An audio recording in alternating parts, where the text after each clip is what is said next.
Здравейте, скъпи от тук приятели! Както вече споделих, 2023 година е година на Нептун. Година, в която Нептун продължава да е в своя знак, на който е управител Риби.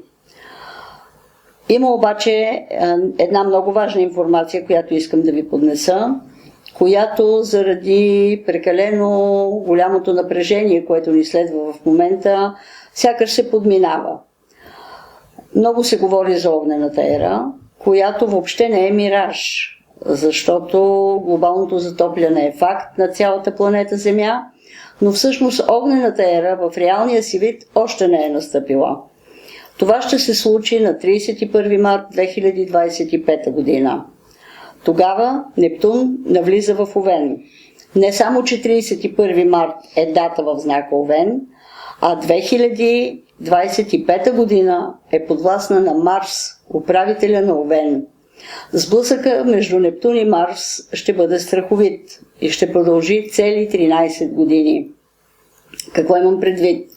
Ако сега сме свидетели на цунами, на порои, на валежи, на какви ли не катаклизми, свързани с водата, на която планетата е господар, тогава ще бъдем свидетели на суша, която, ако не бъдат взети мерки, съгласно заложбите в хороскопа и планетарните аспекти, свързани с тези 13 години, може да повлияе негативно на човечеството на планетата Земя. Какви са изискванията към нас хората? Да съхраним природата, без значение с цената на какво, най-вече с нашия собствен труд. Аспектите на планетите позволяват на всеки от нас да се погрижи за зеленината на своята планета, за зеленината на своята държава, за зеленината на своя град.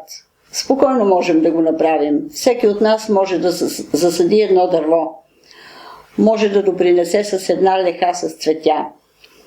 Казвам го, защото всъщност тази сеч, която непрекъснато наблюдаваме, не само у нас, а по цялата планета, и умишлените палежи, тогава вече ще са без значение.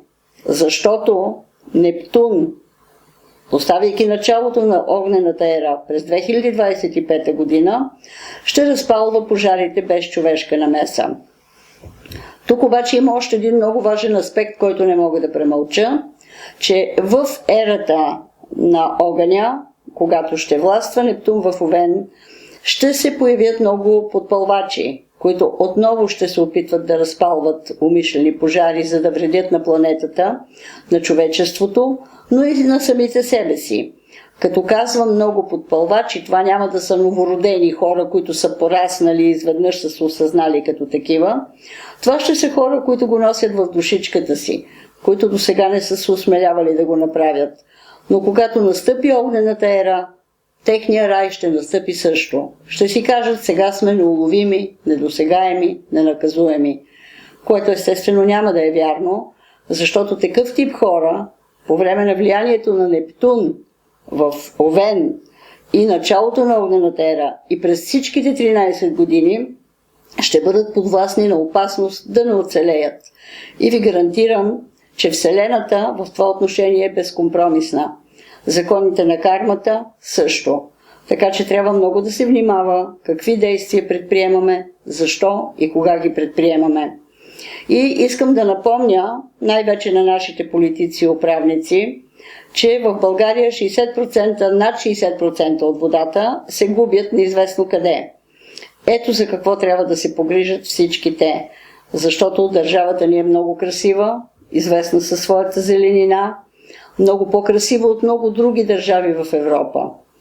Не бива по никакъв начин да допускаме всичката тази красота да бъде съсипвана, даже и в тези 13 години, когато ще властва горещината и ще плъмтят огнени факли. Няма абсолютно никаква причина да не се стегнем, да не си подадем ръце, да не сме единни, защото само по този начин ще успеем да наложим нашето добротворство. Пожелавам на всички вас да сме в зоната на светлината заедно, а не в зоната на мрака. Защото от зоната на мрака много лесно човек може да запали пожар, но и много бързо да изгори в него, защото няма да види точно къде го е запалил. Бъдете щастливи и разумни!